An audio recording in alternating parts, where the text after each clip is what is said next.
Games are typically empowerment fantasies about that external conflict, and we're putting you in the mind of someone who is a living, breathing person.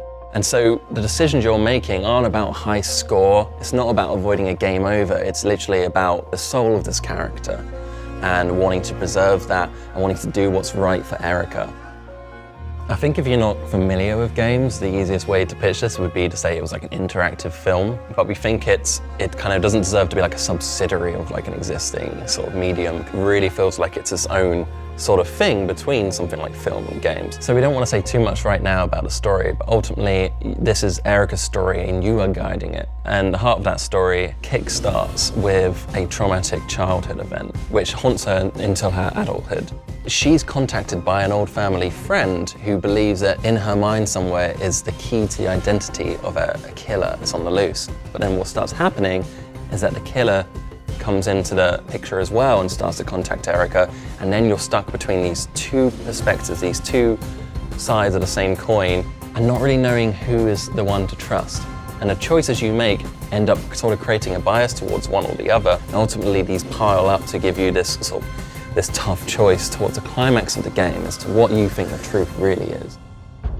Originally, we designed it as a very solo, intimate experience where it's just you and Erica and her world. When we started playtesting it, we realized that people would just sit on the sofa alongside their friends and they start getting into arguments about what's the right thing to do, and they can just watch it without having to understand what the game mechanics are at all because the cinematic experience is so seamless, it feels like something you just watch on TV. It really works as like a backseat gaming experience, which is something that's always been like an interesting subject to me.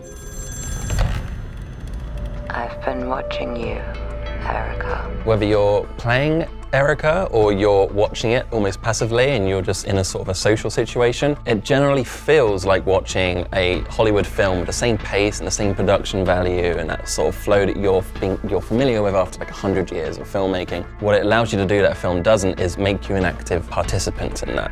And that means you can feel emotions that you haven't felt when you're watching a film, like guilt or shame or pride, these things, because you're involved with the decisions. So the way it's structured is very much like a sort of a typical feature film. It's always moving forward, it's always seamless transitions, and you're pushing it forward with the words that you choose for Erica to speak.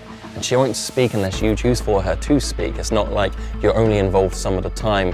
You really are in control of this experience. You're interacting every like 15 to 20 seconds, which creates this like great gameplay flow. But we didn't want it to just be about dialogue. It's also about touching the world. And so by using your smartphone and PlayLink, you can do something like wiping condensation off of a window and peering through to the other side, or just wiping a tear from somebody's cheek. There's even like sensitivity in this world, so like the speed that you do these things. If you open a door fast and it makes too loud a creak, you'll see Erica react to the fact that maybe she's made too much noise and she should be quiet. It's about allowing your actions to be louder than words, essentially. So in film they say don't say it, you've got to show it. So in games it's not just showing it, but it's allowing you to express it with the choices you make through touch.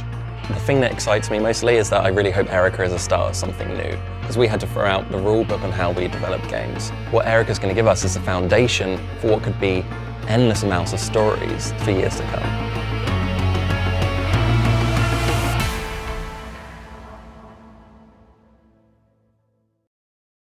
PS4 for the players.